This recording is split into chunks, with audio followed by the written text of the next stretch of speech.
Parce que vous ne riez pas. Je ne sais pas. Enfin, il n'y avait rien de drôle là. Oui, je ne sais pas. Enfin, elle m'a dit qu'elle préférait le cinéma à l'histoire de l'art. Enfin, c'est complètement stupide. Ces deux domaines se complètent, c'est Oui, idiot. je sais. Bon, ben, à samedi prochain alors. C'est ça, à samedi prochain. Merci, au revoir. Au revoir. Bien, les comédies de Ward Hawks ont toutes la même structure. Le ressort est toujours le même, hein. On part d'un grain de sable et on veut en faire un diamant. C'est la genèse. Éclosion, moisson, succès, départ. Mais là, il y a une démesure. Mais pas comme chez Wells, hein, parce qu'ici, c'est mythique. Tiens, ça me fait penser à mon livre. Thomas me l'a quand même gardé au moins 2 ans. Ah oui, ça ne se fait pas. Ah oui. Enfin bon, il a intérêt à me le rapporter. Dites voir, Anne, que disiez-vous sur le rôle de la caméra? Que la caméra met en scène des personnages. Mais non, Anne.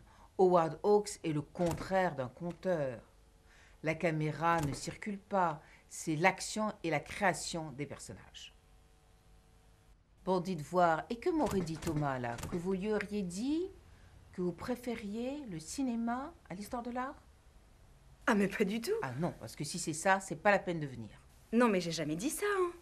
Ah bon, mais ces deux domaines, vous comprenez, ils sont complémentaires, ils se complètent. Non mais je le sais. De quoi s'est-il mêlé? J'ai jamais dit ça. Si c'est ça, c'est pas la peine de continuer. Bon, enfin bref, ça m'étonnait aussi. Parce que je vous sens attentive, intéressée, hein? Enfin, bon, Thomas ne comprend pas tout, il faut dire. Et puis n'oubliez pas, Howard Hawks, c'est la mise en scène dans la mise en scène.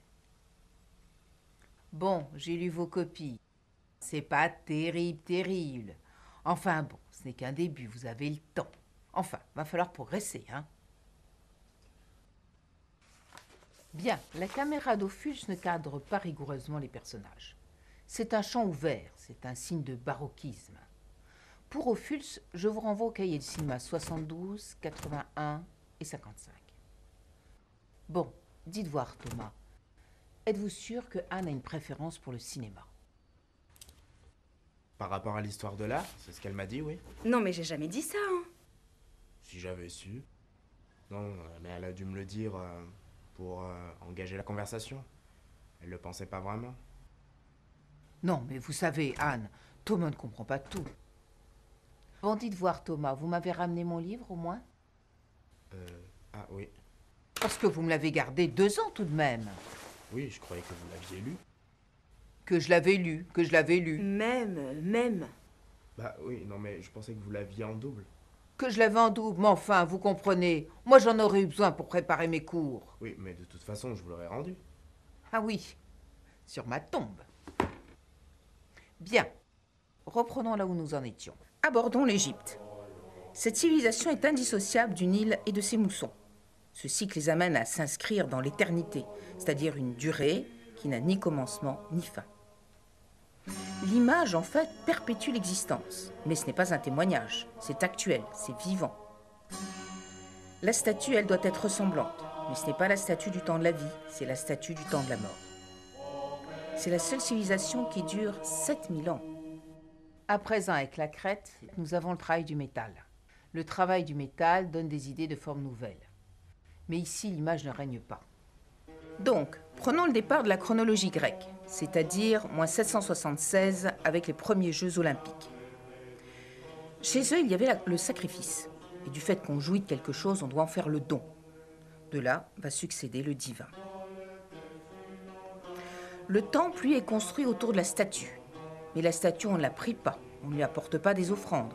Et de plus, on n'entre pas dans le temple. Alors à quoi sert-elle, cette statue? Elle est là pour marquer la présence du divin qui a pris figure. Bien, voilà pour l'essentiel de ce que je pouvais vous dire. Et Rome? Ah, mais Rome, c'est secondaire.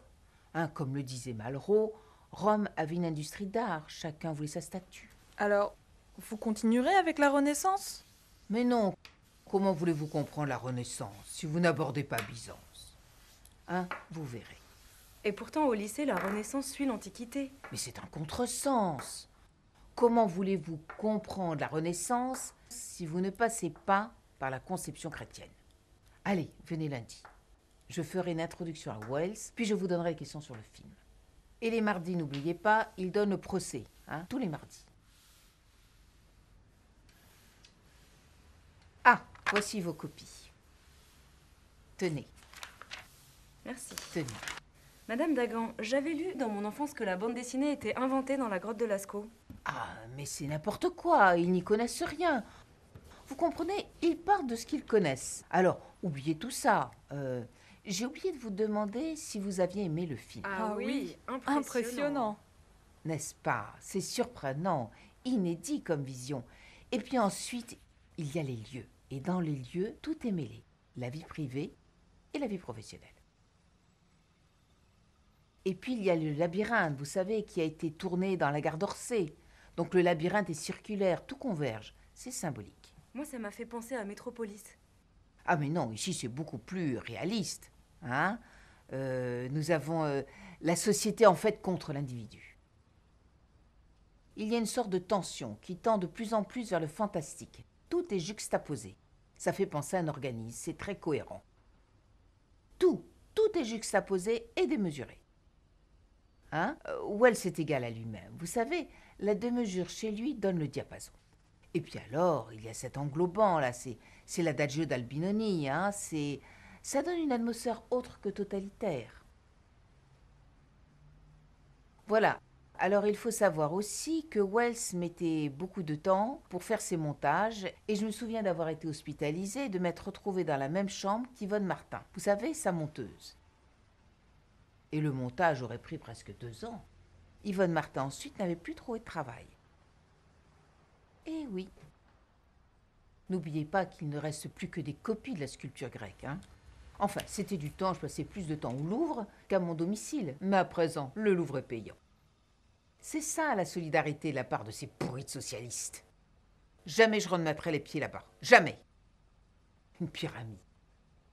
Et puis, je n'accepterai bien de rien. Ils vous connaissent?